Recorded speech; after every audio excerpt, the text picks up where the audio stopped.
Bonjour, c'est Ursule encore. On est le 2 juin 2023. Alors, je viens sur la trompette aujourd'hui encore et je viens proclamer le retour de notre Seigneur Jésus-Christ. Amen et alléluia. Soyons tous bénis, soyons remplis de sa joie, soyons persévérants en toutes choses. Amen. Toujours notre louange à notre Dieu. Amen. Peu importe les circonstances de nos vies, parce que notre Dieu, Amen, mérite tout de nous, tout. Dans les bons comme dans les mauvais jours, il faut louer le Seigneur. Les mauvais jours, c'est ce que nous ressentons. Mais ces jours, Amen, devant Dieu ne sont pas mauvais parce que Dieu donne les difficultés. Il donne aussi un temps où tout est relax. Pourquoi? Parce qu'il va chercher son enfant. Et souvent, pour retirer son enfant au fait d'une situation désagréable, Dieu permet que celui-là puisse se retrouver à vivre des épreuves. Mais ce que nous appelons épreuve, c'est tout simplement une école de la vie. On est appelé à passer par là pour pouvoir apprendre, amen, des préceptes, des vertus et surtout pour nous dépouiller de tout ce qui est chair afin de revêtir ce qui est esprit. Amen et alléluia, que le nom de notre Dieu soit béni éternellement. Amen. Alors, je viens parler du nom de Dieu, le 667, et le nom de la bête, le 666. Amen. Alors, Dieu est bon, alléluia, il est merveilleux notre Dieu. Alors, j'ai apporté une vidéo, je pense, le 31 mai, et quand je l'ai apportée, j'avais déjà pris un temps devant le Seigneur, parce que ces derniers temps, je suis en train de parler du nom de Dieu. Alors, je voulais parler du chiffre de Dieu. Et je me suis rendu compte que je ne l'avais pas. J'avais le 666 et c'est dit dans la Bible le nombre de son nom, c'est-à-dire le nombre qui correspond à la bête. Mais je ne trouvais pas le nombre qui correspondait à Dieu. Dans mon esprit, je voyais juste le YH, le VH, parce que j'étais déjà en train de travailler là-dessus. Alors, je voyais juste les 4 lettres, le Yod, He, le Vav, He. Je ne voyais pas de chiffres. Alors, je me suis dit, ok, je ne peux pas comparer des lettres et des chiffres. C'est tout ce que je me suis dit. J'ai dit, bon, ok, bon, je vais laisser, je ne veux pas aller investiguer de ce côté-là. Je vais juste parler du nom de Dieu, qui est le Yod, He, et le Vav, He. C'est ce que je me suis dit. C'était le 30 ou le 31 mai. Alors que j'étais dans sa présence, amen, le Seigneur, amen, je trouve ça extraordinaire. Il me donne une phrase. Il me dit, le chiffre qui correspond à Dieu, c'est le 666. Attends, c'est le 667. Comme ça. Je dis, ah ouais? Il dit, oui. 6, 6, 7. Ça correspond au nom de Dieu. J'étais heureuse, n'est-ce pas? Très heureuse. Et j'ai donc décidé de travailler là-dessus. Et quelle n'a pas été ma joie, n'est-ce pas, de découvrir tout ce que j'ai découvert. Je vais vous dire quelque chose. Et sachez que quand j'apporte mes vidéos, n'est-ce pas, que ce soit les PowerPoint que j'ai découvert, que j'ai appris à faire ces derniers temps, et puis aussi les vidéos sur le PowerPoint, je suis la personne la plus joyeuse parce que je découvre toutes ces choses-là avant que je vous les apporte. Je les découvre déjà et puis j'ai le temps de sélectionner, de trier qu'est-ce que j'apporte et qu'est-ce que je n'apporte pas. Amen. Et c'est tellement agréable d'être dans cette bibliothèque-là du Seigneur. Vraiment extraordinaire. Vraiment extraordinaire. C'est les meilleures choses que j'aime faire. Aller faire des recherches. J'aime fouiller. Ça, c'est ma meilleure partie. Amen. Et l'autre partie que le Seigneur me donne de faire, c'est d'apporter les enseignements. Ça, c'est sa grâce que je peux apporter. Mais je vais vous dire, s'il y a une chose que j'aime faire, c'est aller à la bibliothèque de Dieu et fouiller. Ah, j'aime ça. Et je vous encourage, n'est-ce pas? Allez fouiller. Parce que vous allez découvrir des choses extraordinaires.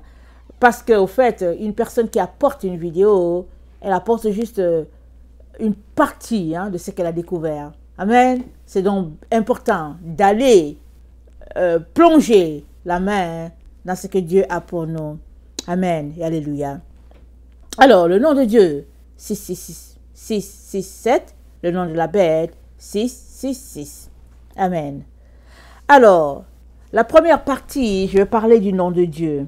Et la deuxième partie, je parlerai du nom de la bête. La deuxième partie, je parlerai du nom de la bête. Alors, dans la première partie qui est le nom de Dieu, je parle du 666, et puis d'abord dans la concordance hébreu. C'est spécial. Souvent, quand on va dans la concordance hébreu ou bien la concordance grecque, les deux ne concordent pas.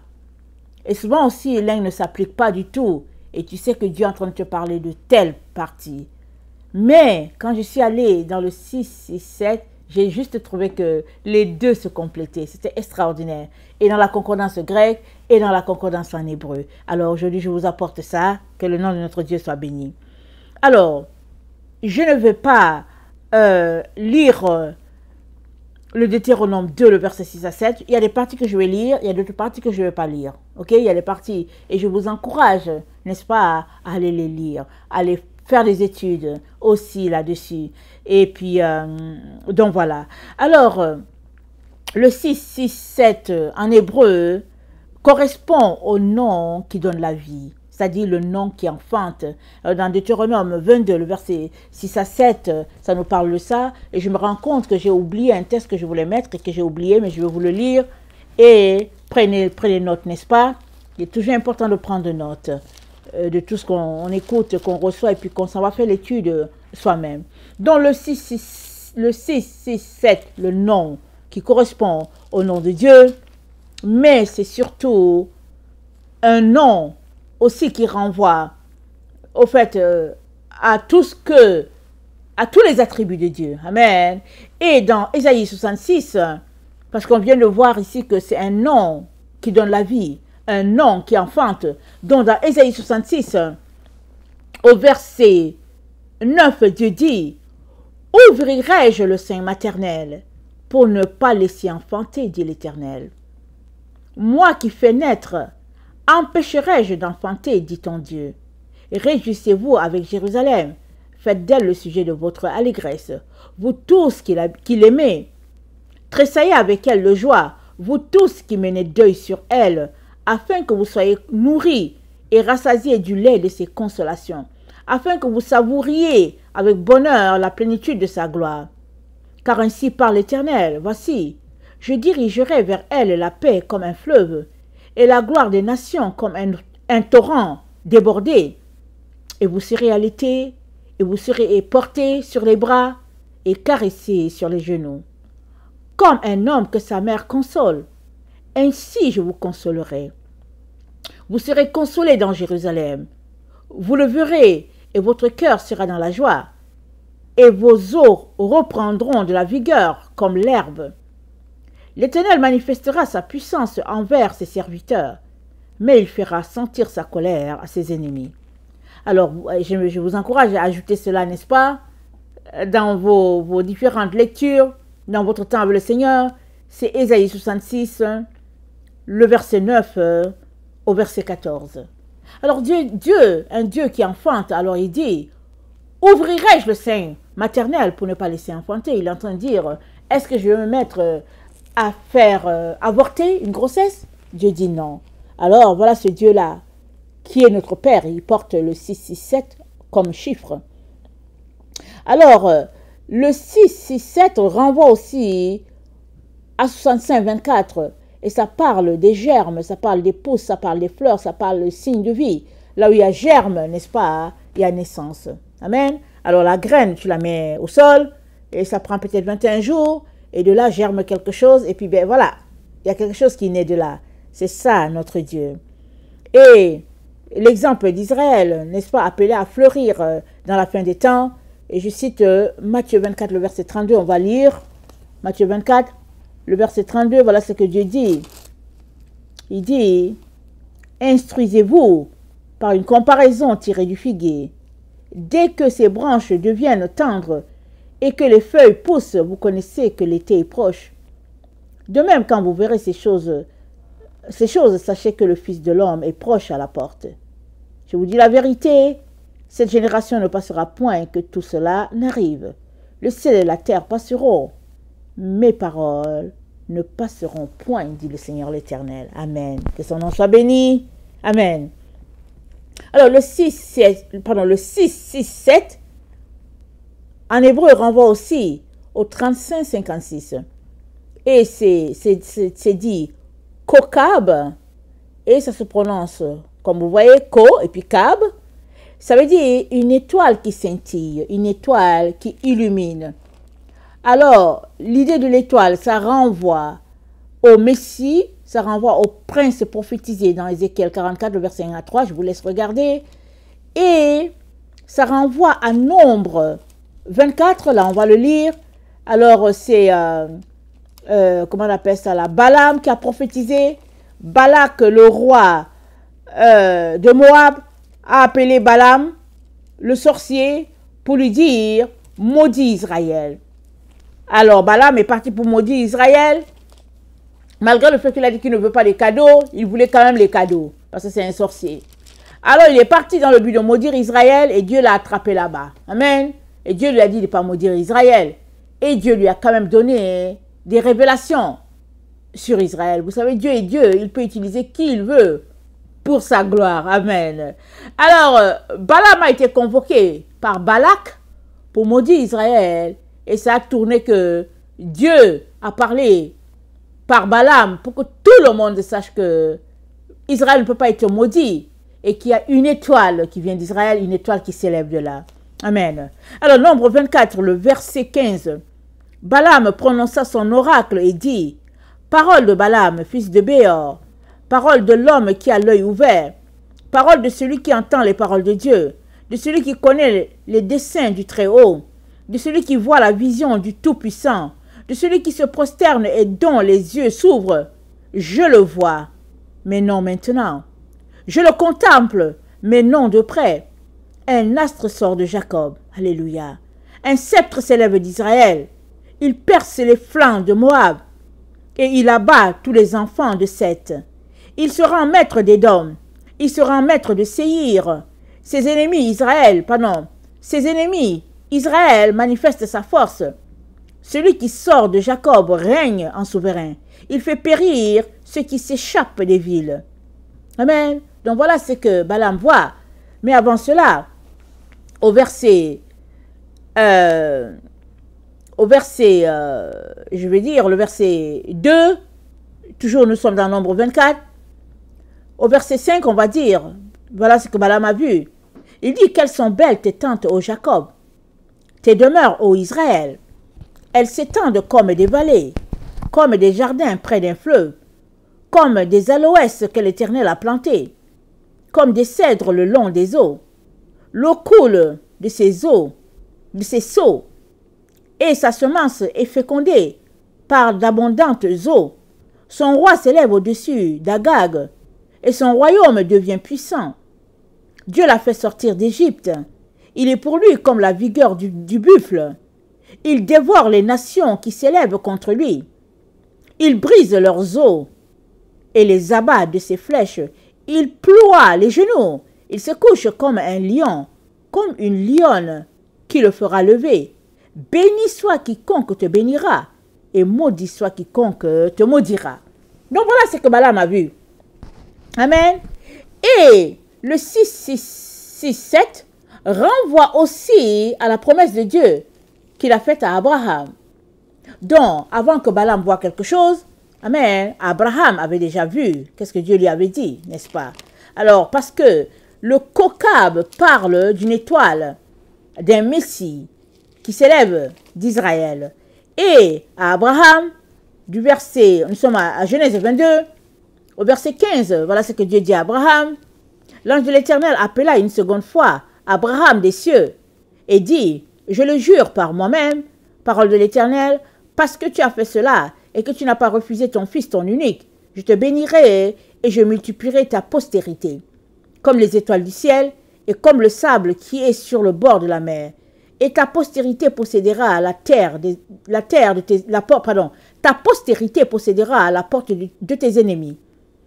Toutes les nations de la terre seront bénies en ta postérité, parce que tu as obéi à ma voix. Toutes les nations de la terre seront bénies en la postérité d'Abraham. Amen. Amen. Abraham, le Père, amen, que Dieu a donné à tous ceux-là qui ont décidé de marcher dans l'obéissance, à tous ceux-là qui ont décidé de marcher par la foi. Amen. Alors, c'est ça la promesse de Dieu à Père Abraham. Amen. Père Abraham, le père de Isaac. Amen. Très important. Il faut très important de noter ce que Dieu dit. Parce que vous pouvez vous faire tromper par beaucoup, au fait, de séduction qui est en ligne, qui est partout. On est dans un temps de séduction. Il faut faire très attention. Amen. Alors, il y a un seul Abraham. Amen. Qui est le père des nations. Et c'est Abraham ici, le papa d'Isaac, le grand-père de Jacob et de Ésaü. Amen. Faites attention aux autres qui sont un peu partout en train de se réclamer la promesse de Dieu alors que c'est pas ça. Et il est important que chacun marche dans la vérité et que chacun, au fait, assume ce que Dieu lui a dit. Amen. Alors, Genèse 26, le verset 1 à 6. Genèse 26, le verset 1 à 6. Là encore, Dieu parle à Isaac. Amen. Dieu parle à Isaac. Ça, j'aime beaucoup ce verset-ci parce que Isaac a planté dans un temps de sécheresse et il a récolté. Amen. Tiens ça, marche par la foi. On est dans un temps de sécheresse, n'est-ce pas? On est dans un temps prophétisé de moments durs. Mais tous ceux-là qui ont la foi, ils sèment. Amen. Et ils prient sur leurs semences. Amen. Et puis, ils sont les enfants d'Abraham, les enfants de Dieu, les petits, les arrière-petits-enfants de Isaac. Alors, ils vont aussi récolter 100%. Amen. Alors, dans Genèse 26, il est dit, il eut une famine dans le pays. Outre la première famine qui eut lieu du temps d'Abraham, et Isaac alla vers Abimelech, roi de Philistins, à Guérar. L'Éternel lui apparut et dit, ne descends pas en Égypte. Demeure dans le pays que je te dirai. Séjourne dans ce pays-ci. Je serai avec toi, je te bénirai, car je donnerai toutes ces contrées à toi et à ta postérité. Et je tiendrai le serment que j'ai fait à Abraham, ton père. Je multiplierai ta postérité comme les étoiles du ciel. Je donnerai à ta postérité toutes ces contrées, et toutes les nations de la terre seront bénies en ta postérité. Parce qu'Abraham a obéi à ma voix, et qu'il a observé mes ordres, mes commandements, mes statuts et mes lois. Et Isaac resta à Guérar. Amen. Alors, lorsque les gens du lieu faisaient des questions, je vais m'arrêter là. Il demeura à Guérar. Il y avait une famine et Isaac voulait aller en Égypte. Dieu dit, ne va pas, je vais te bénir. Amen. La promesse de Dieu pour ses enfants. Qu'il fasse chaud, froid, pluie, neige, peu importe, l'enfant de Dieu ne panique pas. Il se confie en l'Éternel. Et l'Éternel saura comment prendre soin de lui. Rappelons-nous, quand Israël était dans le désert, ils ont quitté l'Égypte, là où il y avait le concombre et puis la viande et tout. Ils sont partis pour la terre promise. Alors on était contents, ils sont contents. Oh, Dieu nous a fait partir d'Égypte, ils étaient contents. Dieu nous a délivrés de l'esclavage, ils étaient contents. Mais là, ils sont au désert. Ils sont restés au désert. Ils sont restés au désert. Finalement, ils sont restés 40 ans. Pourquoi? Ils ont été incrédules. Ils ont été rebelles. Et plusieurs ont péri. Les rebelles ont péri. Leurs enfants sont entrés dans la terre promise. Mais, le point que je vais apporter, c'est que malgré la sécheresse du désert, ils ne sont pas morts de faim. Dieu les a nourris de cailles, amen, et de manne, la nourriture du ciel. Alléluia. Dieu les a nourris. Voilà le bon Père que nous avons. Béni soit son nom. Alors, le 667 en hébreu renvoie au chiffre 3502. Et le 3502, c'est celui Yira, amen. Et ça parle d'abondance qui vient de Dieu. Un peu comme on vient de parler au temps de Isaac. Amen. Alors, l'abondance, quand tu sèmes, l'abondance dans le domaine où Dieu t'appelle, l'abondance dans les dons que Dieu t'a donné, amen, l'excellence, la perfection, amen. Et ça renvoie maintenant encore le 3502, renvoie au 3499 qui parle d'un résidu, d'un reste, au fait, de la crème, amen. Ce sont les enfants de Dieu qui se comportent de manière à ce que Dieu se délecte de leur présence. Comme Dieu le dit dans Malachie 3, quand il parle des Lévites, amen, il parle des Lévites avec passion. Et si on peut comparer une vie qui plaît à Dieu, c'est bien la vie des Lévites. Dieu dit, le verset 4, Malachie 2, « Vous saurez alors que je vous ai adressé cet ordre, afin que mon alliance avec Lévi subsiste, dit l'Éternel des armées. Mon alliance avec eux était une alliance de vie et de paix, ce que je lui accordais pour qu'il me craignît, et il eut pour moi de la crainte. Il a tremblé devant mon nom, la loi de la vérité était dans sa bouche, et l'iniquité ne s'est point trouvée sur ses lèvres. Il a marché avec moi dans la paix et dans la droiture. Il a détourné du mal beaucoup d'hommes, car les lèvres du sacrificateur doivent garder la science, et c'est à sa bouche qu'on demande la loi, parce qu'il est un envoyé de l'Éternel des armées. Mais vous vous êtes écarté de la voie. Vous avez fait de la loi une occasion de chute pour plusieurs. Vous avez violé l'alliance de Lévi, dit l'Éternel des armées, et moi je vous rendrai méprisable et vil aux yeux de tout le peuple, parce que vous n'avez pas gardé mes voies, et que vous avez égard à l'apparence des personnes quand vous interprétez la loi. Malachie 3, le verset 13. Vos paroles sont rudes contre moi, dit l'Éternel, et vous dites, qu'avons-nous dit contre toi? Vous avez dit, c'est en vain que l'on sert Dieu. Qu'avons-nous gagné à observer ses préceptes et à marcher avec tristesse à cause de l'Éternel des armées? Maintenant, nous estimons heureux les hautains. Oui, les méchants prospèrent. Oui, ils tentent Dieu et ils échappent. Alors ceux qui craignent l'Éternel se parlèrent l'un à l'autre, et l'Éternel fut attentif et il écouta. Et un livre de souvenirs fut écrit devant lui pour ceux qui craignent l'Éternel et qui honorent son nom. Ils seront à moi, dit l'Éternel des armées. Ils m'appartiendront au jour que je prépare. J'aurai compassion d'eux, comme un homme a compassion de son fils qui le sert. Et vous verrez à nouveau la différence entre le juste et le méchant, entre celui qui sert Dieu et celui qui ne le sert pas. Amen. Donc, quand Dieu parle de ses enfants, les Lévites, il en parle avec passion, avec amour. Et il s'attend à ce qu'on ait ce type de relation avec lui. Amen. Alors, donc, Yira renvoie à Yatar. Et Yatar, c'est l'excellence, la perfection, amen, la sanctification, la purification. Pour ceux-là qui aiment leur Dieu et qui veulent rester proches de lui. Amen. Alors, les enfants de Dieu donc portent le 667. Amen.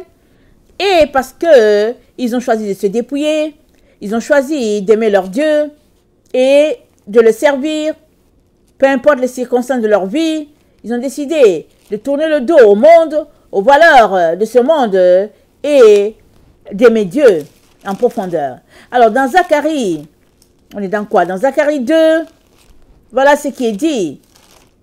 Quand le prophète parle, attendez, Zacharie 2, le verset 6, il dit, de la part de l'Éternel, fuyez, fuyez le pays du septentrion, dit l'Éternel. Le septentrion, on l'a déjà vu plusieurs fois, c'est l'Occident.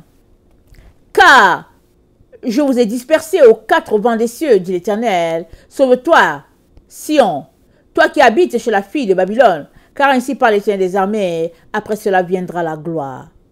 Amen. Après cela viendra la gloire. Donc, Dieu parle ici de se sauver d'abord, et la gloire, elle est après. Verset 9, voici je lève ma main contre elles, et elles seront la proie de ceux qui les étaient asservis. C'est-à-dire Dieu lève la main contre Babylone. Et vous saurez que l'Éternel des armées m'a envoyé. Pousse des cris d'allégresse et réjouis ta fille de Sion, car voici je viens, j'habiterai au milieu de toi, dit l'Éternel. Alors Dieu habite au milieu de ceux-là qui auront laissé de côté Babylone pour se sauver de là, pour se purifier, pour se sanctifier.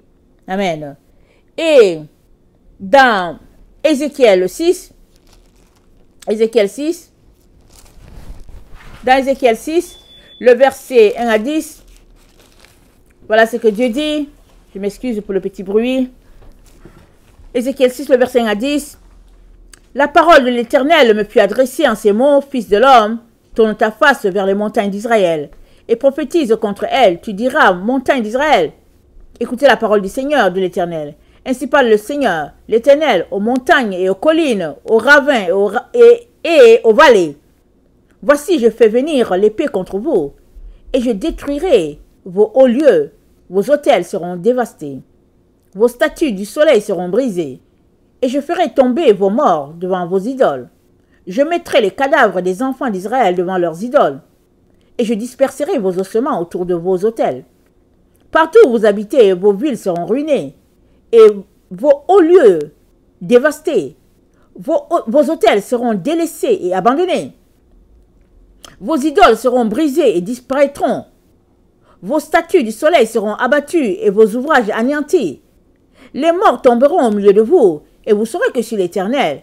Mais je laisserai quelques restes d'entre vous. Amen. Qui échapperont à l'épée parmi les nations, lorsque vous serez dispersés en divers pays? Vos réchappés se souviendront de moi. Parmi les nations, ils seront captifs, parce que j'aurai brisé leur cœur adultère et infidèle. Et leurs yeux qui se sont prostitués après leurs idoles, ils se prendront eux-mêmes en dégoût à cause des infamies qu'ils ont commises, à cause de toutes leurs abominations. Amen. Alors Dieu va laisser un reste, et il dit ce reste-là se souviendra. Amen. Que tu fasses partie de ce reste. Amen. Que tu fasses partie de ce reste-là. Parce que on peut dire, quelqu'un va dire, mais ici ça parle d'Israël. Vous savez, comme les chrétiens ont l'habitude de dire. Ils ont dit non, mais ici c'est déjà passé, ça parle d'Israël. Mais écoutez, ça parle d'Israël et l'histoire se répète encore. Il n'y a rien de nouveau sous le soleil, a dit le psalmiste, a dit l'Ecclésiaste. Il n'y a rien de nouveau sous le soleil. Et c'est déjà passé, mais ça arrive encore. Parce que le monde sera dispersé. Amen. Mais il y a un petit reste qui sera là. Pourquoi? Parce qu'ils ont décidé de craindre Dieu et Dieu va les protéger. C'est dit dans Zacharie 13. Excusez-moi, je n'avais pas mis dans le PowerPoint, c'est pourquoi c'est important de prendre note, parce que souvent quand on est en train d'enseigner, l'Esprit de Dieu vient s'y mettre et il communique encore d'autres choses. Amen, c'est très intéressant ça. Alors, Zacharie 13, le verset 8, ça dit, dans tout le pays, dit l'Éternel, les 2 tiers seront exterminés et périront, et l'autre tiers restera. Alors ici, dans ce temps, Israël était le seul peuple qui suivait l'Éternel. Amen. Maintenant, sur toute la terre, Dieu a des enfants. L'ennemi aussi en a. Sur toute la terre, il y en a qui craignent Dieu. Et Dieu dit, sur toute la terre, 1 tiers sera sauvé. Il y aura un reste. Amen. Et ils repeupleront la terre pour que la terre soit purifiée. La terre sera à l'image de Dieu, parce que on s'amène tranquillement dans le millénium. On entre tranquillement dans le millénium. Amen. Et il y aura un reste pour le millénium. Parce que tous ceux-là qui commettent l'abomination, ils vont périr avec la semence d'Adam. Parce qu'ils feront partie de la semence d'Adam. Et la semence d'Adam, c'était quoi? Adam a choisi de manger à l'arbre de la connaissance du bien et du mal. Il a choisi la voie du milieu. Amen. De marcher selon ses intérêts. Si ça fait son bien le mal, il est dans le mal. Si ça fait le bien, si ça fait son affaire le bien, il est dans le bien. Mais Dieu nous a dit, coûte que coûte, nous sommes appelés à marcher sur la voie de la droiture, la voie de la lumière, la voie que Dieu recommande à chacun de ses enfants. Amen. Alléluia. Le B, je viens parler de le 667 dans la concordance grecque. Tantôt, on a souligné la concordance hébreu. J'ai dit que très souvent, il arrive que les deux ne se coïncident pas du tout. Ni le grec, ni l'hébreu. Il arrive que les deux ne s'appliquent pas. Et quand c'est comme ça, Dieu te dit, regarde à tel endroit chez les Grecs, ou bien regarde à tel endroit chez les Hébreux. Mais là, le nom de Dieu 667, chez les Hébreux comme chez les Grecs, ça se complète. Alors, chez les Grecs, le 667 renvoie à être enlevé, idée de séparation. Donc Dieu sépare toujours ceux qui sont à lui de la mêlée. Israël avait pour consigne de ne pas se mélanger aux nations. Elle appartenait à Dieu et devait marcher selon les normes du ciel afin de toujours garder son intimité avec son Créateur. Amen. C'est à cela que renvoie le 667. Le 667 donc renvoie aussi à 53-42, c'est-à-dire pratiquer l'endurance. Amen. Le texte d'Hébreu. Cette fois-ci, ce n'est pas la concordance en hébreu, mais c'est le texte en hébreu. Hébreu 13, on va le lire. Hébreu 13, le verset 13,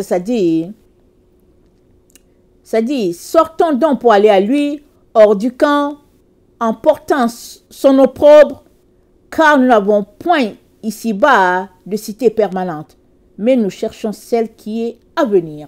Donc voilà, on cherche la cité à venir. On ne se conforme pas aux valeurs de ce monde. On se sanctifie dedans et dehors. On ne se sanctifie pas seulement dedans, comme on fait en notre temps, ou bien seulement dehors, comme on faisait dans le temps des pharisiens, au temps où Jésus était là. On se sanctifie dedans et dehors. Un et puis deux. Les deux doivent être purs, saints. Le dedans doit refléter l'extérieur doit refléter le dedans. Amen, alléluia. Le 5.3, 42 renvoie à porter les fardeaux que nous donne le Seigneur, comme dans Jean 19, le verset 39 à 40. Amen. Jésus a été crucifié et puis Dieu avait déjà prévu que c'était Nicodème et Simon qui allaient aller descendre le corps. Amen. Et ils ont fait tout ce qu'il fallait et Jésus-Christ a été mis en lieu sûr. C'est comme ça qu'on sait que Nicodème avait donné sa vie à Jésus. Amen. Alors, le 5.3.42 parle aussi d'enfanter. Amen. Enfanter quoi? Enfanter ce que Dieu a placé en nous. C'est-à-dire, non pas seulement les enfants qui sont des êtres humains, mais enfanter dans les biens. Alors, tu ne passes pas ton temps à accumuler les biens, tu partages les biens. Alors, si Dieu t'a donné un vélo, alléluia, tu as un vélo, pourquoi avoir deux? Si Dieu t'a donné 1-2 chaussures, alléluia, pourquoi avoir 20? On fait quoi avec? En Occident, on accumule tellement les chaussures. On a les chaussures de l'hiver, on a les chaussures de l'été, on a des talons pour aller dans les endroits, je ne sais pas où, en tout cas selon chacun. Mais tout cela, c'est des choses inutiles. On a juste besoin du nécessaire. Alors, si tu as 4 vêtements, ben, c'est suffisant. Pourquoi avoir 20, 30 et puis qui sont là dans la garde-robe? On tourne la garde-robe, ils sont pleins, on ne sait pas quoi faire la garde-robe. On n'a même pas d'endroit pour respirer. C'est rempli de vêtements.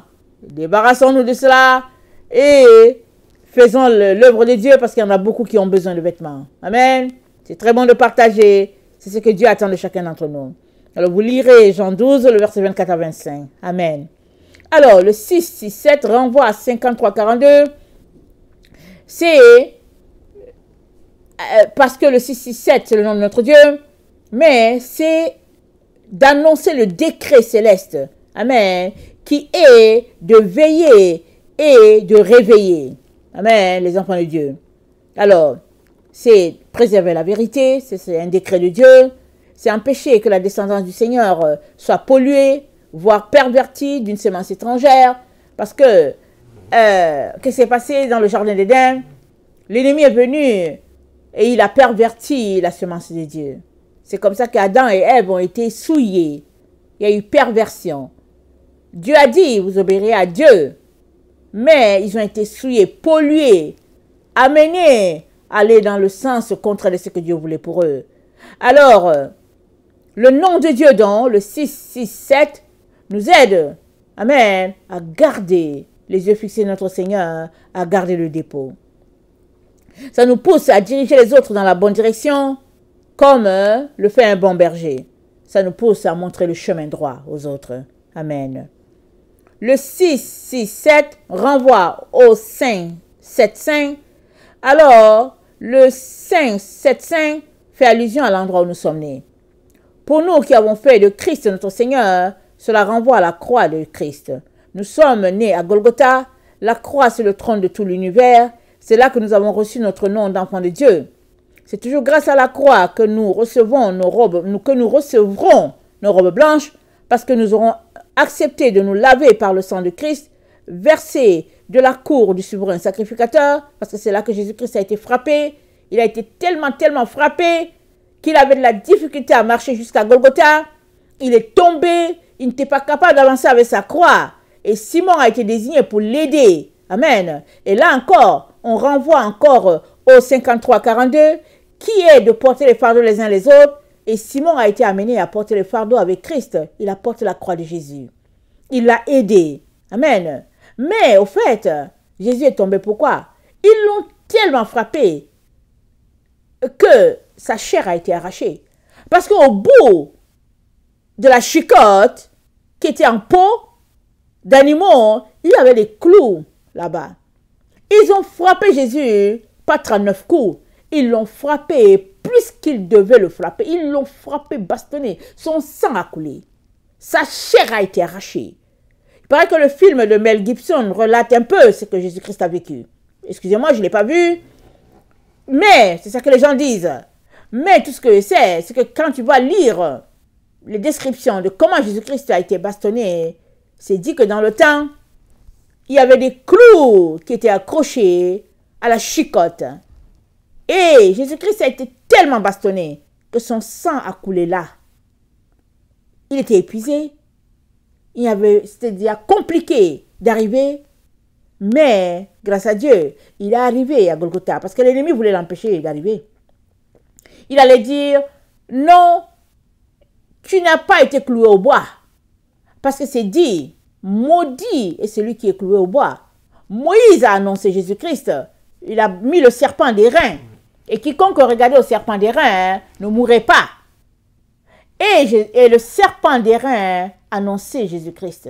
Et il fallait que Jésus-Christ arrive à Golgotha, qu'il soit cloué, qu'il soit traité de maudit. Il a été traité de malfaiteur alors qu'il n'a rien fait. Il a porté nos péchés, toi et moi. Il nous a sauvés. Il nous a rachetés. Il a effacé la malédiction qui pesait sur nous. Il a été fait malédiction pour que toi et moi, nous soyons faits bénédiction de Dieu. J'espère que tu penses à ça jour et nuit. Et que tu te dises jour et nuit, Seigneur, que je ne faillisse pas. Que je ne rejette pas ton sacrifice. Parce que quiconque aura rejeté le sacrifice du Fils de Dieu goûtera à la colère de Dieu. Goûtera. Maintenant, Dieu appelle encore tout un chacun. Si vous entendez sa voix, n'endurcissez pas vos cœurs. C'est le temps où sa voix est en train de parler.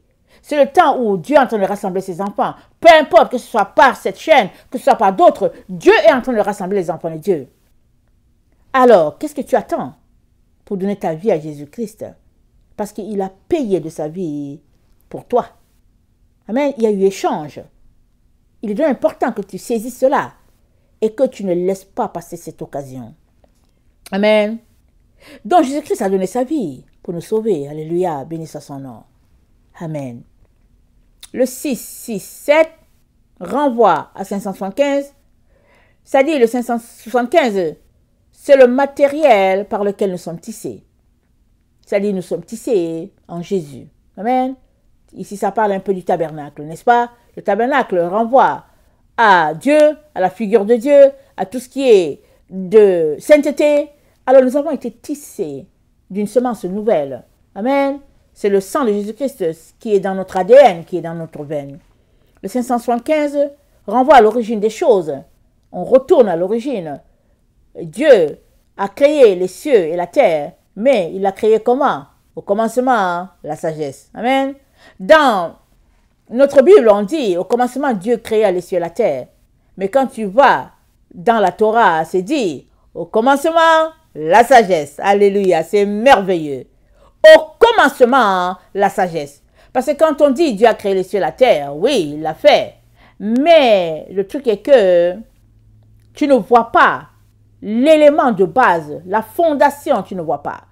Mais quand tu vas dans la Torah, tu lis au commencement la sagesse. Et la Bible dit, avant toute chose, Dieu vit la sagesse, et il la manifesta. Et après avoir manifesté la sagesse, il s'est mis donc à créer toutes choses. Voilà pourquoi, quand la sagesse se décrit, quand elle parle d'elle, dans Proverbe 8, le verset 22, elle dit, l'Éternel m'a créé la première de ses œuvres, avant ses œuvres les plus anciennes. J'ai été établi depuis l'éternité, dès le commencement, avant l'origine de la terre. Je fus enfanté quand il n'y avait point d'abîme, point de source chargée d'eau, avant que les montagnes soient affermies, avant que les collines existent, je fus enfanté. Il n'avait encore fait ni la terre, ni les campagnes, ni le premier atome de la poussière du monde. Lorsqu'il disposa les cieux, j'étais là. Lorsqu'il traça un cercle à la surface de l'abîme, lorsqu'il fixa les nuages d'en haut, et que les sources de l'abîme jaillirent avec force, lorsqu'il donna une limite à la mer, et que les eaux n'en franchissent pas les bords, lorsqu'il posa les fondements de la terre, j'étais à l'œuvre auprès de lui. Je faisais tous les jours ses délices, jouant sans cesse en sa présence, jouant sur le cercle de la terre, et trouvant mon bonheur parmi les fils de l'homme. Et maintenant, mes fils, écoutez-moi, et heureux ceux qui observent mes voies. Écoutez l'instruction pour devenir sage, ne la rejetez pas. Heureux l'homme qui m'écoute, qui veille chaque jour à mes portes, et qui garde les poteaux, Car celui qui me trouve a trouvé la vie, il obtient la faveur de l'Éternel. Mais celui qui pêche contre moi nuit à son âme. Tous ceux qui me haïssent aiment la mort. Amen. Alors, la Bible commence en disant, au commencement, Dieu créa les cieux et la terre était informe et vide. Amen. Et, comme j'ai dit, dans la Torah, on a tout de suite la notion de la sagesse qui est là. Voilà pourquoi j'encourage tout le monde à faire des recherches, à aller trouver qu'est-ce qui est dit, qu'est-ce qui n'est pas dit.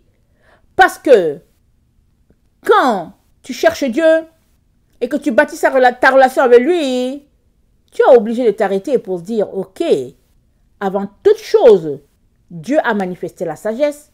Ça veut dire que j'ai besoin de la sagesse avant toute chose. C'est ça.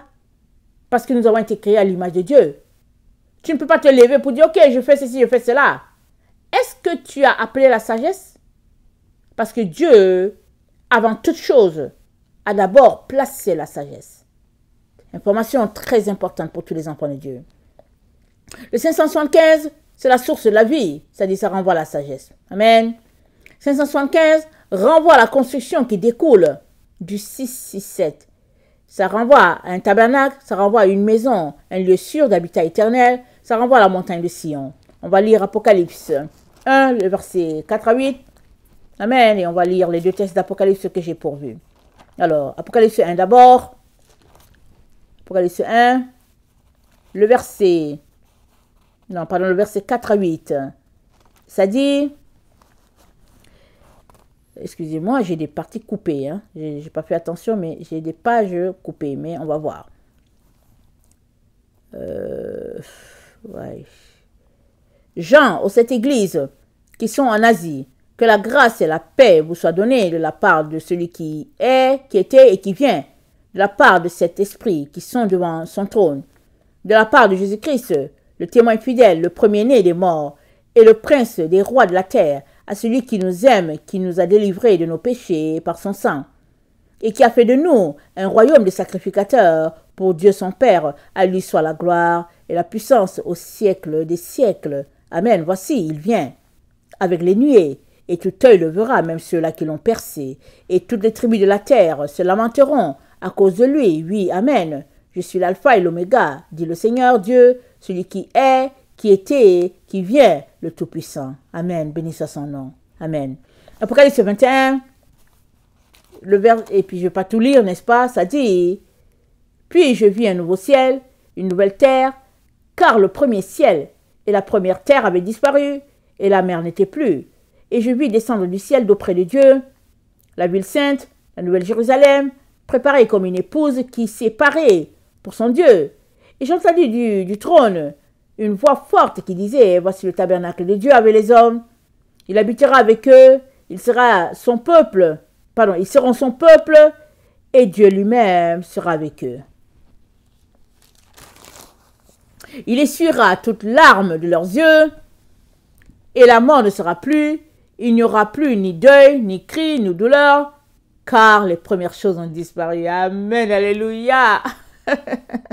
Et celui qui était assis sur le trône dit, voici, je fais toutes choses nouvelles. Il dit, écris, car ces paroles sont certaines et véritables. Il dit, c'est fait. Je suis l'alpha et l'oméga, le commencement et la fin. À celui qui a soif, je donnerai de la source de l'eau de la vie gratuitement. Celui qui vaincra héritera ces choses. Je serai son Dieu, il sera mon fils. Mais pour les lâches, les incrédules, les abominables, les meurtriers, les impudiques, les enchanteurs, c'est-à-dire les sorciers, les idolâtres et tous les menteurs, leur part sera dans les temps ardents de feu et de soufre, ce qui est la seconde mort. Amen, alléluia, béni soit son nom, amen, amen, on est dans ce temps, amen. J'ai hâte que les choses se manifestent, j'espère que vous aussi, alléluia, béni soit son nom. Alors, la deuxième partie, c'est la partie qui concerne la bête, amen. On a beaucoup parlé de bête ces derniers temps. Pas seulement maintenant, dans les années passées aussi, ceux qui suivent ma chaîne depuis quelque temps. Et on sait qu'Apocalypse, ça parle beaucoup de la bête, beaucoup de la bête, beaucoup de la bête, beaucoup de la bête. Mais pourquoi? Pour que on puisse se concentrer sur Dieu. Si tu es concentré sur Dieu, la bête ne va rien te faire. Elle va t'effrayer, elle va venir te tendre des pièges, mais tu es avec Dieu. Dieu te garde.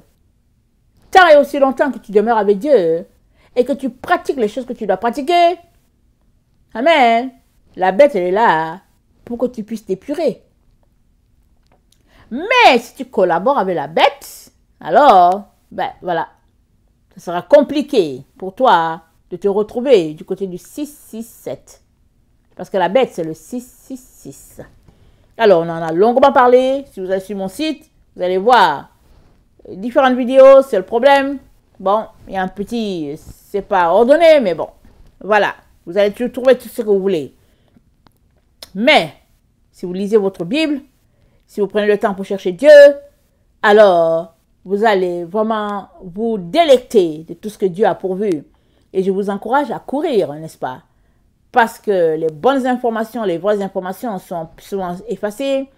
Il y a beaucoup de fausseté qui se glissent ça et là. Et c'est le temps où vous devez étudier, amen, les 22 lettres de l'alphabet hébraïque, les 10 séphiros. Vous devez étudier cela parce que c'est la lumière. C'est des éclairs. Amen. Et ça vous ouvre l'esprit. Ça ouvre votre troisième œil. Vous comprenez tout ce qui vous a été caché. Amen. C'est bien de m'écouter, c'est une bonne chose. Amen, j'aime ça. Dieu aussi aime ça. Mais si vous allez faire les recherches, vous aurez encore plus. Amen. Très très important de grandir dans le Seigneur, de ne pas vous limiter. Amen.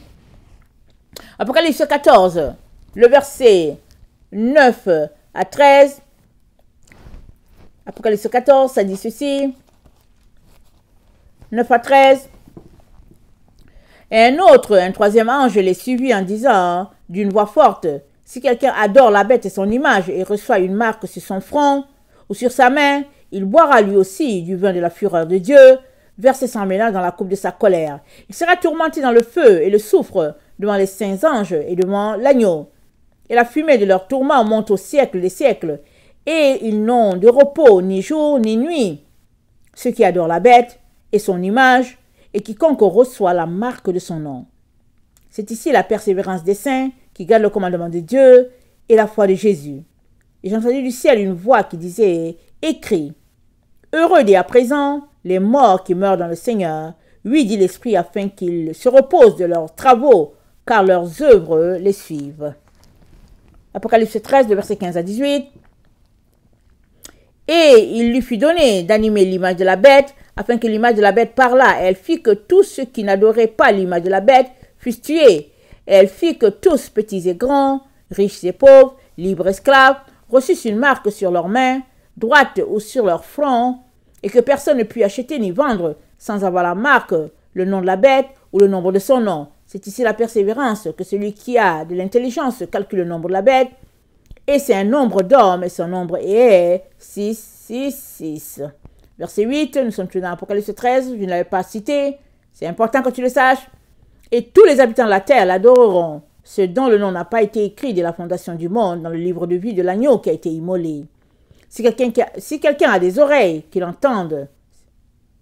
Si quelqu'un mène en captivité, il ira en captivité. Si quelqu'un tue par l'épée, il faut qu'il soit tué par l'épée. C'est ici la persévérance et la foi des saints. Alors, ils vont l'adorer, ceux dont le nom n'a pas été écrit dès la fondation du monde, dans le livre de vie de l'agneau qui a été immolé. C'est-à-dire, si tu ne retournes pas à la doctrine d'origine, tu vas te retrouver à adorer la bête. Pourquoi? Parce que tout est mensonge. Tout est mensonge sur la terre. Alors, ton église peut être remplie de vérité 90%, hein, mais s'il y a 10% de mensonge dedans, hein, c'est mensonge. Tout est méli-mélo. Tout est confusion. On ne sait pas où se tourner. On est là et puis on dit, bon, voilà, il y aura l'enlèvement. Après, on dit, non, mais c'est pas ça. Et puis, c'est parce qu'il faut s'asseoir pour fouiller, creuser et tout pour faire sortir la vérité révélée par notre Dieu. Amen. Et on bénit le Seigneur du fait qu'il nous aide, amen, à dénicher où se trouve la vérité. La vérité, c'est Jésus-Christ. Et c'est par révélation que Dieu communique sa vérité. Il est donc très important que tu puisses bâtir ta relation avec Dieu pour qu'il te donne révélation sur révélation. Parce que souvent tu es là, tu te dis, mais où se trouve la vérité? C'est par où? Puisque tous ceux-là qui aiment Jésus-Christ, qui vont dans l'église, ils sont sincères. En partant, ils sont sincères. Amen. C'est des gens qui ont donné leur vie dans la sincérité. Mais après, ils se sont lancés dans l'hypocrisie qui se pratique dans les églises. Ils se sont lancés dans la confusion. Et après, ils restent là-dedans parce qu'ils ne savent pas où se tourner. Et après, ils se disent, bon, voilà, c'est ça, c'est la vie. Et après, ils se convertissent dans le social. Mais, si tu veux vraiment la vérité, si tu veux vraiment être uni à ton Créateur, il est important que tu sortes de tout ce qui a été mis en place et que tu retournes à l'origine. Ainsi, c'est la seule façon qui va faire que tu ne vas pas adorer la bête. Amen. La seule façon qui va faire que tu ne l'adoreras pas. Apocalypse 16, le verset 12 à 14,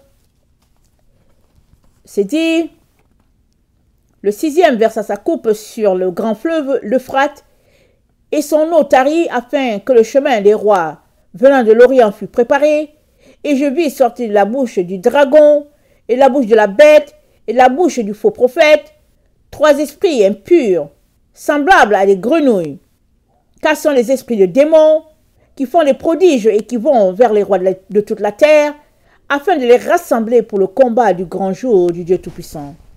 Amen. Apocalypse 20, le verset 4.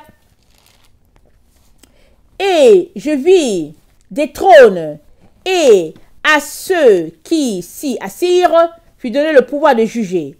Et je vis les âmes de ceux qui avaient été décapités à cause du témoignage de Jésus, et à cause de la parole de Dieu, et à cause de la parole, et de ceux qui n'avaient pas adoré la bête, ni de son image, et qui n'avaient pas reçu la marque sur son front, et sur leurs mains, ils revinrent à la vie, et ils régnèrent avec Christ pendant 1000 ans. Donc voilà, c'est ça qui va arriver dans le temps dans lequel nous sommes. Il y a certains qui seront décapités. Voilà pourquoi il est important de se préparer tous les jours à mourir pour Jésus. Questionne-toi, demande-toi, est-ce que tu es prêt à mourir pour Jésus? Demande-toi si aujourd'hui tu te retrouves dans une situation, est-ce que tu es prêt à mourir pour Jésus? Ce n'est que comme ça que tu auras ton salut garanti. Mais si tu n'es pas prêt à mourir pour Jésus, le petit là que tu gardes pour ne pas mourir pour Jésus, ce petit pourcentage, que ce soit 10%, que ce soit 3%, ce petit pourcentage que tu gardes pour toi va faire que tu seras écarté de ton Jésus. Parce que la séduction est telle que la meilleure manière pour toi d'être sûr que tu vas arriver, c'est de donner ta vie à Jésus-Christ à 100%. Alors s'il arrive que tu es épargné, alléluia, gloire à Dieu.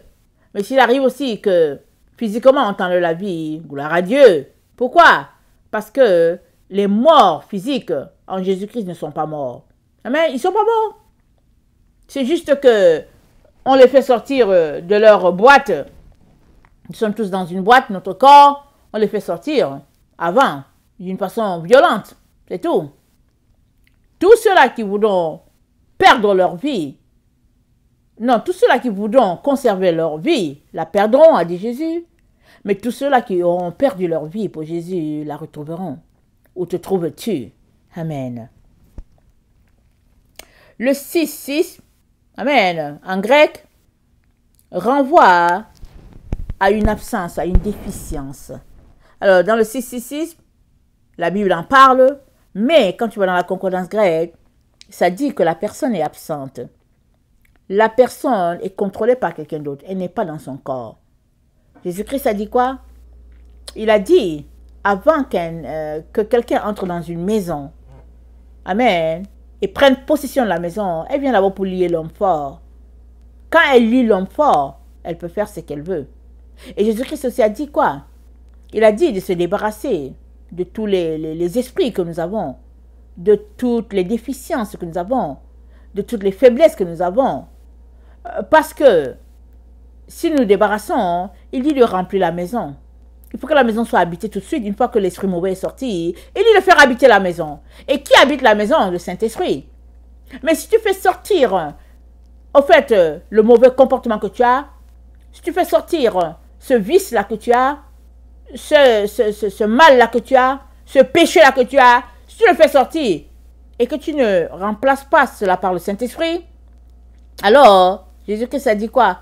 Que cet esprit-là que tu as fait sortir de toi, il va aller chercher cet autre. Que cet esprit s'en va, il va aller tourner, il va tourner, pour voir dans quelle maison il va encore entrer.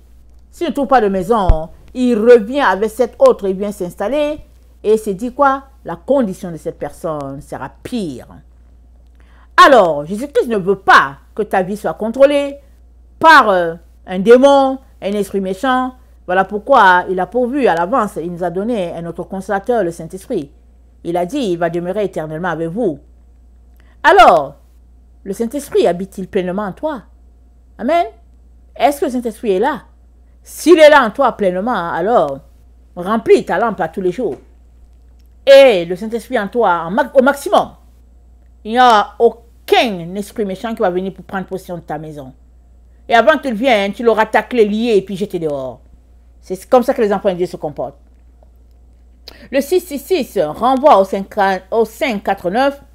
Alors, dans le 575, amen, du côté de Jésus, c'est-à-dire du côté de 667, parce que le 575 s'applique au 667. Alors, on a vu que le 575, c'est être absent, mais c'est ici l'idée de séparation de l'enfant de Dieu des autres. C'est Dieu même qui opère cela. Il sépare ses enfants avec les autres. Mais ici, dans le 666, il est question de 549. Ça pointe aussi la séparation, mais une séparation qui est contraire à l'enfant de Dieu qui est séparé des autres. Mais c'est une séparation où la personne est séparée de Dieu. Pourquoi? Parce qu'il y a notre esprit qui habite là. Parce que la personne, elle est absente. Elle n'est pas vivante. Elle n'existe pas. Dieu ne la connaît pas, ou bien elle n'a pas donné sa vie à Dieu. La seule manière d'exister, c'est de donner ta vie à Jésus. Et là, ton nom est écrit dans le livre de vie de l'agneau, et tu te mets à pratiquer les préceptes et les commandements de Dieu pour demeurer dans ton engagement. Mais si tu as donné ta vie à Jésus-Christ un jour et que tu as arrêté de pratiquer, ou bien tu n'as jamais su comment pratiquer la marche avec Dieu, alors, qui te dit que ton salut est garanti? On t'a appris que tu es sauvé un jour, que tu es sauvé toujours. Mais excuse que je te dise la vérité. Non, ça ne marche pas comme ça. Renouvelle ta relation avec le Seigneur. Réitère ta relation. Parce que Dieu n'a pas caché la vérité. Il n'a jamais caché, il ne la cache jamais. Il est clair, notre Dieu, comme l'eau limpide. Il nous dit dans Apocalypse 3, à l'église de Sardes, je pense, excusez, je tourne la page, oui, à l'église de Sardes, il dit, écrit à l'ange de l'église de Sardes, voici ce que dit celui qui a les 7 esprits de Dieu et les 7 étoiles. Je connais tes œuvres, je sais que tu passes pour être vivant et tu es mort. Sois vigilant et affermis le reste qui est près de mourir, car je n'ai pas trouvé tes œuvres parfaites devant mon Dieu. Rappelle-toi donc comment tu as reçu et entendu, et garde et repens-toi. Si tu ne veilles pas, je viendrai comme un voleur, et tu ne sauras pas à quelle heure je viendrai sur toi. Amen. Dieu, il vient comme un voleur. Mais est-ce que tu sais quand est-ce qu'il vient? Celui qui est éveillé, c'est toujours le jour que Dieu vient. Il sait le jour que Dieu vient. Mais si tu n'es pas éveillé, alors Dieu viendra et il va te dire qu'il est venu à telle heure, tel jour. Et tu seras étonné, mais il va te le dire, il va te le montrer. Amen. Il va te le dire, tu le sauras. Et donc, il est important que tu éveilles ton esprit. Que tu ne sois pas à moitié réveillé, mais que tu sois réveillé à 100%. Amen. Le 666 en hébreu, amen, ça renvoie à une façade, à une couverture. Alors, le texte nous renvoie à 1 Roi 20, on va lire cette partie-là. 1 Roi 20, le verset 38, ça nous dit ceci. 1 Roi 20, verset 38. Le prophète alla se placer sur le chemin du roi. Il se déguisa avec un bandeau sur les yeux. Lorsque le roi passa, il cria vers lui et dit, « Ton serviteur était au milieu du combat, et voici un homme s'approche et m'amène un homme en disant, « Garde cet homme, s'il vient à manquer ta vie, il répondra de sa vie. Ou tu payeras un talent d'argent. » Et pendant que ton serviteur agissait ça et là, l'homme a disparu. Et le roi d'Israël lui dit, « C'est là ton jugement. Tu l'as prononcé toi-même. » Aussitôt le prophète ôta le bandeau de dessus ses yeux, et le roi d'Israël le reconnut pour l'un des prophètes. Il dit alors au roi, « Ainsi parle l'Éternel, parce que tu as laissé échapper de tes mains l'homme que j'avais dévoué par interdit, ta vie répondra de sa vie, et ton peuple de son peuple. » Le roi d'Israël s'en alla chez lui, triste et irrité. Il arriva à Samarie. Donc ici, c'est l'exemple du fait qu'il y a eu déguisement, il y a une couverture. Il a mis quelque chose sur ses yeux pour qu'on ne le reconnaisse pas. Et dans Hébreu, le 666, c'est une couverture. C'est un déguisement. C'est une façade. C'est-à-dire mensonge, fausseté. Amen. Et si nous lisons Apocalypse 13, le verset 1 à 5, nous avons ici vraiment une situation de façade, de manipulation terrible, de mensonge, une situation vraiment d'une personne hybride, tantôt lion, tantôt ours, tantôt léopard, et puis finalement, le dragon lui donne son pouvoir et son autorité, le dragon, l'ancien serpent. Alors, une personne ici, le 666, amen, habité par une personne, le 666, le nom qu'une personne porte, elle est habitée par Satan elle-même, et puis Satan se donne à cœur joie, manipulant la personne ça et là. Donc, voilà ce que la concordance en hébreu nous dit du 666. Amen. Le nom de la bête. Pourquoi une bête? Parce que quand l'Esprit de Dieu n'habite pas dans un endroit, la personne est considérée comme une bête. Amen. Toute personne qui n'a pas l'Esprit de Dieu a la même mort qu'une bête. C'est ça que ça veut dire. Parce que chez les Hébreux, seuls ceux-là qui sont enfants de lumière, seuls ceux-là qui ont l'Esprit de Dieu sont appelés des humains à l'image de Dieu. Parce qu'ils ont été créés à l'image de Dieu. Mais sinon, si tu n'as pas l'Esprit de Dieu, tu es considéré comme une bête. Alors voilà, ce n'est pas une injure, c'est un fait, c'est un état. Le 666, le nombre de son nom. La bête de Daniel a été associée à un nombre, 666. Pourquoi? Alors dans 2 Chroniques 9, le verset 13, nous sommes informés du 666, le poids d'or qui est arrivé au roi Salomon chaque année.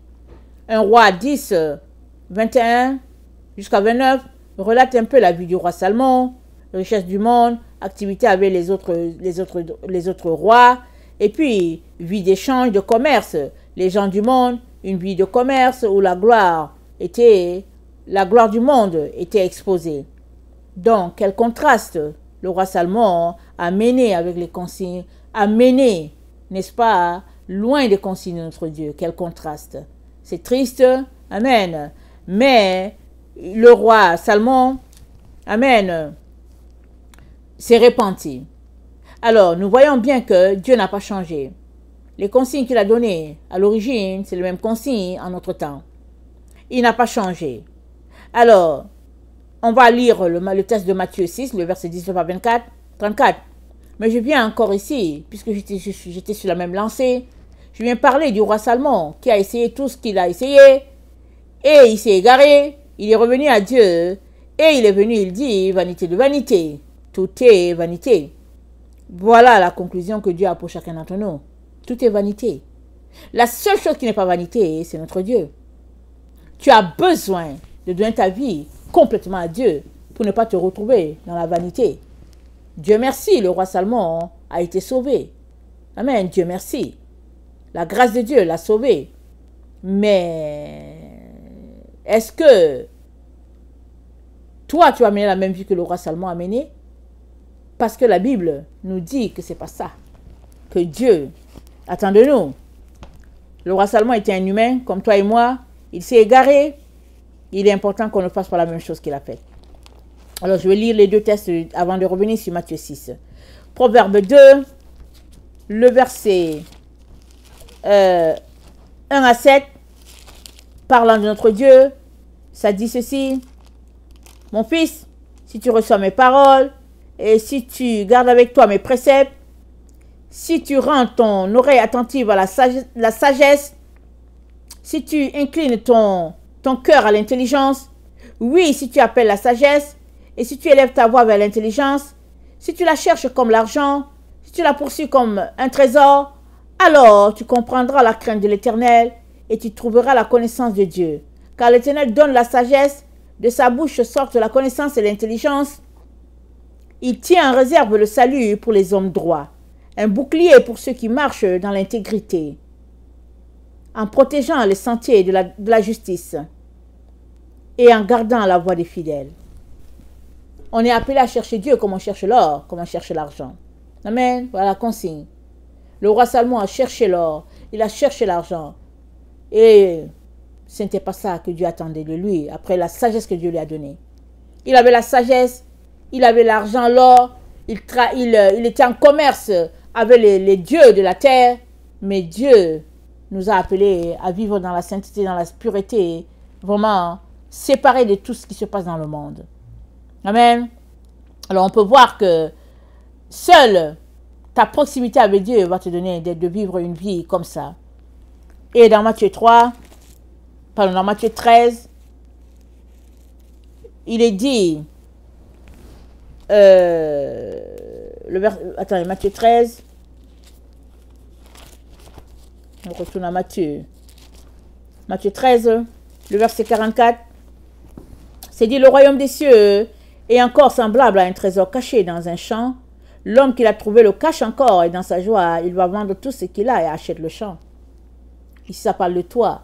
Si tu as trouvé que Jésus-Christ c'est ton trésor, alors vas-y, vends tout ce que tu as et prends Jésus. Amen. Et Jésus se trouve où? Il se trouve dans le monde. Il se trouve... non, le trésor se trouve dans le monde parce que Jésus est là. Alors, tu as besoin de chercher jusqu'à trouver Jésus. Et quand tu trouves Jésus, tu vends tout ce que tu as et tu achètes toute la terre. Ça veut dire quoi? Ça veut dire que tu donnes ta vie à Jésus et puis Dieu t'appelle à évangéliser, à amener le monde entier à lui. Amen. Il va te donner ton domaine, mais tu es appelé à travailler pour lui. Amen. Verset 45, le royaume des cieux est encore semblable à un marchand qui cherche de belles perles. Il a trouvé une perle de grand prix et il est allé vendre tout ce qu'il avait et il l'a acheté. Ça parle de Jésus. Jésus est le marchand. Il cherche une perle. Seras-tu cette perle? Amen. Seras-tu cette perle? Parce que Jésus-Christ a tout vendu pour toi. Il a donné sa vie. Amen. Il t'a acheté. Mais est-ce que tu sais qu'il t'a acheté? Alors si tu sais qu'il t'a acheté, alors que fais-tu à courir ça et là? Tu appartiens à Christ. Amen. Alors, je vais m'arrêter là, je ne vais pas lire les autres. Je vais te laisser lire. On retourne à Matthieu 6. On connaît bien le texte. Matthieu 6. Au verset 19, Jésus-Christ dit, ne vous amassez pas des trésors sur la terre, où la teigne et la rouille détruisent, où les voleurs percent et dérobent. Mais amassez-vous des trésors dans le ciel, où la teigne et la rouille ne détruisent point, où les voleurs ne percent ni ne dérobent, car là où est ton trésor, là aussi sera ton cœur. L'œil est la lampe du corps. Si ton œil est en bon état, tout ton corps sera éclairé. Mais si ton œil est en mauvais état, tout ton corps sera dans les ténèbres. Si donc la lumière qui est en toi est ténèbres, combien seront grandes ces ténèbres-là? Nul ne peut servir de maître, car on haïra l'un et on aimera l'autre. Ou on s'attachera à l'un et on méprisera l'autre. Vous ne pouvez servir Dieu et l'argent. C'est pourquoi je vous dis, ne vous inquiétez pas pour votre vie, de ce que vous mangerez, ni pour votre corps, de ce que vous serez vêtu. La vie n'est-elle pas plus que la nourriture, et le corps plus que le vêtement? Ok, je vais m'arrêter là, vous allez continuer le reste. Donc Jésus-Christ est en train de nous dire, excusez-moi le petit bruit, Jésus-Christ est en train de nous dire, on ne peut pas suivre deux lièvres à la fois. Soit tu suis le lièvre qui est à droite, soit tu suis celui qui est à gauche. Mais si tu veux avoir les deux, tu vas perdre tous les deux. Tu ne peux pas suivre Jésus-Christ. C'est-à-dire tu peux pas poursuivre Jésus et en même temps poursuivre l'argent. Tu ne peux pas courir après les biens du monde et en même temps courir après Jésus. Non, c'est l'un ou l'autre. Ah, tu fais ton choix. Et j'espère que tu as choisi le bon côté, c'est-à-dire Jésus. Amen. Tu ne manqueras pas de nourriture, tu ne manqueras pas de vêtements, tu ne manqueras de rien. Seulement, il y a une chose qui va te manquer, l'orgueil de la vie. Mais gloire à Dieu si tu t'en débarrasses. Parce que Dieu résiste aux orgueilleux, il fait grâce aux humbles. Alors, le 666 est rattaché à l'or, au bien de ce monde. Et nous le voyons, parce que Chronique nous parle, et on nous parle de la richesse de Salomon, dont l'or de ce monde, les valeurs de ce monde, le Dieu de ce monde, c'est l'or. Les gens courent après l'or, regardez. Ils nous ont donné des papiers en disant que c'est l'argent, mais le papier n'a aucune valeur. Parce que ce qui le soutient, c'est l'or. L'or est gardé dans les banques. Et aujourd'hui, ceux qui sont riches, c'est ceux qui ont de l'or. Ils pèsent leur or et ils voient combien ils sont riches là. Ils achètent des pays entiers. Si vous ne le savez pas, hein, les gens achètent des pays. Il y a des pays... Excusez-moi de rire.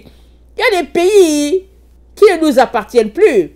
Amen. Souvent on dit oui, je viens de tel pays, je viens du Cameroun, je viens de la Côte d'Ivoire, on dit ça. Mais est-ce que tu sais si ton pays t'appartient encore? Peut-être que ton pays a déjà été vendu et qu'il appartient à quelqu'un d'autre. Pourquoi je parle comme ça? Parce que les riches de la terre, ils s'achètent les pays. Amen. Ils s'achètent les pays. Dieu a établi les pays, ils s'achètent les pays. Mais béni soit l'Éternel. Je sais que ils sont juste dans l'illusion. Parce que le Créateur de l'univers est descendu. Il est descendu. Et puis, ils auront perdu leur temps et leur énergie à acheter les pays et à peser leur or parce qu'ils se disent qu'ils sont là, qu'ils vont vivre longtemps. Mais il y a une seule personne qui vit éternellement, c'est celle-là qui a donné sa vie à Dieu. Mais les autres, ils vont périr.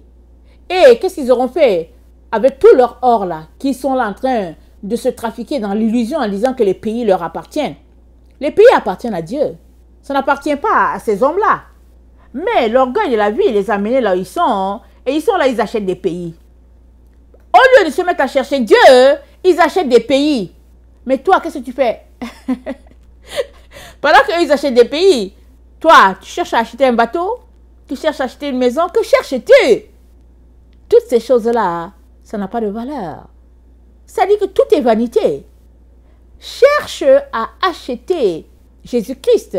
Comment? En vendant tout ce que tu as. On a lu, Proverbe 2 nous dit comment faire. Le verset 1 à 7, à verset 1 à 8 nous dit, si tu le cherches comme tu cherches l'or, si tu le cherches comme tu cherches l'argent. Amen. On doit chercher Dieu. Il est notre garantie, notre sécurité. Il est tout pour nous. Et tout va nous appartenir. Ils sont juste dans leur illusion, en train de perdre leur temps, leur énergie, et puis en train de se mesurer dans leur orgueil, et puis en se disant qu'ils vont quelque part. Mais ils vont nulle part, parce que le monde, amen, ce monde appartient à Dieu, c'est Dieu qui l'a créé. Amen. Et il l'a donné à ses enfants. Et dans le psaume 2, c'est dit, pourquoi ce tumulte parmi les nations? Et ces vaines pensées parmi les peuples, pourquoi les rois de la terre se soulèvent-ils? Et les princes se liguent-ils entre eux contre l'Éternel et contre son oint? Brisons leurs liens, délivrons-nous de leurs chaînes. Celui qui siège dans les cieux rit, Le Seigneur se moque d'eux. Puis il leur parle dans sa colère. Il les épouvante dans sa fureur. C'est moi qui ai oint mon roi sur Sion, ma montagne sainte. Je publierai le décret. L'Éternel m'a dit, tu es mon fils, je t'ai engendré aujourd'hui. Demande-moi et je te donnerai les nations pour héritage, les extrémités de la terre pour possession. Tu les briseras avec une verge de fer. Tu les briseras comme le vase d'un potier. Et maintenant, roi, conduisez-vous avec sagesse. Juge de la terre, recevez l'instruction. Servez l'Éternel avec crainte et réjouissez-vous avec tremblement. Baisez le Fils de peur qu'il ne s'irrite et que vous ne périssiez dans votre voie. Car sa colère est prompte à s'enflammer. Heureux tous ceux qui se confient en lui. Et dans Daniel 2, il est dit ceci. Amen. Pendant qu'ils sont là en train de se fatiguer, en train de dire qu'ils achètent des pays, qu'ils ont l'or, ils ont ceci, ils ont cela. Dans Daniel 2, longtemps, bien avant que Jésus-Christ vienne, Dieu a donné un songe à Nabuchodonosor, le roi Nabuchodonosor, et c'est dit ceci. Daniel 2, le verset 34, tu regardais lorsqu'une pierre se détacha, sans le secours d'aucune main, frappa les pieds frappa les pieds du fer et d'argile de la statue et les mit en pièces. Alors le fer, l'argile, les reins, l'argent et l'or furent brisés ensemble et devinrent comme la balle qui s'échappèrent d'une ère en été. Le vent les emporta et nulle trace n'en fut trouvée. Mais la pierre qui avait frappé la statue devint une grande montagne et remplit toute la terre. Verset 44. Dans les temps de ces rois, Dieu des cieux, le Dieu des cieux, suscitera un royaume qui ne sera jamais détruit et qui ne passera point sous la domination d'un autre peuple. Il brisera, anéantira tous les royaumes et lui-même subsistera éternellement. C'est ce qui indique la pierre que tu as vue se détacher de la montagne, sans le secours d'aucune main, et qui a brisé le fer, les reins, l'argent, l'or. Le grand roi a fait connaître au roi ce qui doit arriver. Après cela, le songe est véritable, son explication est certaine. Alléluia, amen. Excusez-moi. Alors, ici, Daniel a vu à l'avance, il explique au roi Nebuchadnezzar que l'or va voler en éclats, l'argent, tous les biens de ce monde va voler. Allez, ça va partir. Alors, mais si tu cours après ces choses, tu n'auras rien. Tout va partir. Et puisque tu cours après ces choses, tu ne cours pas après Dieu, ça veut dire que tu n'auras rien. Pas de Dieu, pas de richesse. Ta place sera où? Dans le feu. Dieu ne veut pas cela pour toi. Il vient encore aujourd'hui te dire, repens-toi. Arrête de courir après ces choses. Mets-toi à courir après ton Dieu. Ta vie est garantie. Ta sécurité est là. Parce que même les rois de la terre, là, Dieu va les mettre tous au pas. Dieu va les mettre au pas. Il va régler leur cas. Et il y a une seule loi qui va régner sur la terre. C'est la loi de notre Dieu. Pourquoi? Il est en train de faire de nouveaux cieux, une nouvelle terre. La terre sera au rythme de notre Dieu. La paix va régner. Dieu va envoyer la paix. Mais d'ici là que la paix arrive, une nation va s'élever contre une nation, un peuple contre un peuple. En tout cas, ce sera le tohu-bohu sur la terre. Ce sera quelque chose. Mais pour tous ceux-là qui auront mis leur sécurité en l'Éternel, il va les protéger. Et Dieu t'intéresse encore aujourd'hui. Il t'appelle à la repentance. Viens donc. Amen. Viens donc. Laisse toutes ces choses-là. Viens lui donner ta vie. Pas grave. Laisse les gens se moquer de toi. Laisse-les se moquer de toi. Il y a un proverbe en français qui dit « Rira bien qui rira le dernier ». Rira bien. Excusez-moi. Rira bien qui rira le dernier. Alors, il est important que tu te mettes à rire le dernier. Mais avant de rire, le dernier accepte de souffrir. Amen. Car tous ceux-là qui rient en dernier, le vrai rire, c'est ceux-là qui ont souffert d'abord. Amen. Et tous ceux-là qui marchent avec Jésus, ils souffrent. Pourquoi? Ce n'est pas parce que Dieu ne les aime pas. Hein. Ils souffrent parce que Dieu veut enlever d'eux la chair, le sang. Il enlève ça. Les passions de ce monde. Pour que le monde s'en aille de toi, c'est la souffrance qui va te faire passer par là. Amen. La souffrance te fait passer par là. Et c'est l'esprit qui s'élève. Et à la fin, Dieu tire de l'or. Amen. Alors, de quel or seras-tu? Amen. Combien de carats? Ça dépendra de la vie que tu auras menée avec notre Seigneur Jésus. Amen. Alléluia.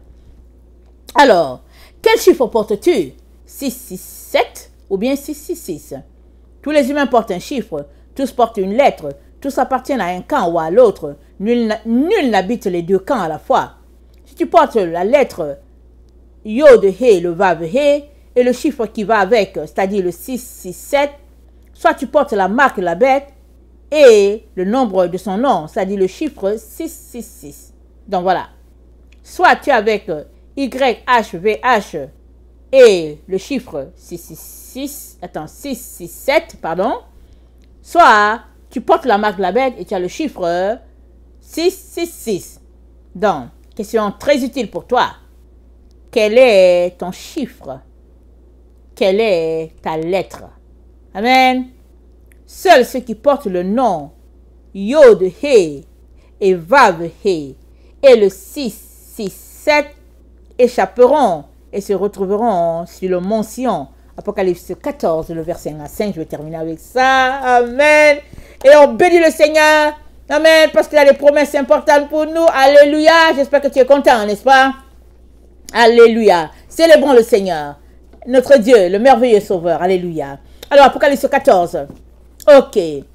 Je regardais, voici l'agneau se tenait sur la montagne de Sion, avec lui 144 000 personnes qui avaient son nom et le nom de son Père écrit sur leur front. J'ai entendu du ciel une voix comme un bruit de grosses eaux, comme un bruit de grand tonnerre. Et la voix que j'entendis était comme celle de joueurs de harpe jouant de leur harpe. Et ils chantent un cantique nouveau devant le trône et devant les 4 êtres vivants. Et les vieillards et personne ne pouvait apprendre le cantique, si ce n'est les 144 000 qui avaient été rachetés de la terre. Ce sont ceux qui ne sont pas souillés, avec les hommes, avec les femmes, car ils sont vierges, ils suivent l'agneau partout où il va. Ils ont été rachetés d'entre les hommes comme des prémices pour Dieu et pour l'agneau.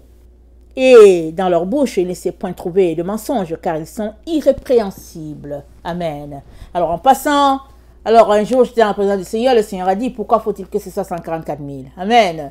Et aussi, dans mon temps avec le Seigneur m'a montré que du temps où les gens écrivaient ça, peut-être que, alors ils ont fait le tiers de la terre, on ne sait pas. Mais toujours est-il que le tiers, tel que dit dans Zacharie 13, amen, c'est le tiers sur la terre. Il s'est dit, il y a un tiers qui sera préservé. Amen. Alors, pourquoi faut-il que ce soit 144 000?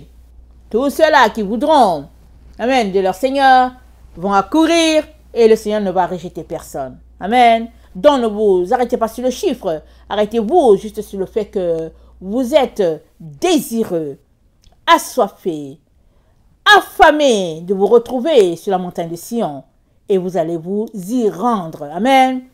Et je viens, en tout cas, la répétition, c'est un enseignement. Non, l'enseignement, c'est la répétition. Excusez-moi, l'enseignement, c'est la répétition. Alors, je viens répéter qu'il est très important que nous retournons à la base. Il est important que nous allons étudier les 22 lettres de l'alphabet hébraïque, que nous étudions nos 10 séphirots. Amen, ce sont des lumières, ce sont les 32 sentiers que tout enfant de Dieu est appelé à parcourir pour se sanctifier, pour se purifier. Très, très important. Prends du temps, regarde tes lettres, dessine-les. Amen. Cherche à savoir qu'est-ce que ça veut dire, que ce soit en français, en anglais, étudie-les. Ça va te connecter à Dieu, ça va t'envoyer la lumière et ça va te déconnecter de tout ce qu'il y a sur cette terre. Parce que j'étais là en train de réfléchir à mon texte, n'est-ce pas? Et le Seigneur m'a dit, qui ne sème rien n'a rien. C'est vrai, n'est-ce pas? Si tu n'as pas sémé un grain d'arachide, pourquoi veux-tu avoir une branche d'arachide dans ta maison? Il n'y en aura pas. Si tu n'as pas sémé une pomme, amen, pourquoi veux-tu récolter des pommes? Il n'y en aura pas. C'est évident, non? Pour les choses de la terre. Comment on ne trouve pas l'évidence pour ce qui est des choses spirituelles? Comment se fait-il qu'on ne s'arrête pas Alors, on passe notre journée à regarder la télévision, à courir après les matchs de Manchester et puis je ne sais pas quoi. Et on dit, Dieu est venu me chercher. Mais est-ce qu'on se moque de lui? Oui, on se moque de lui.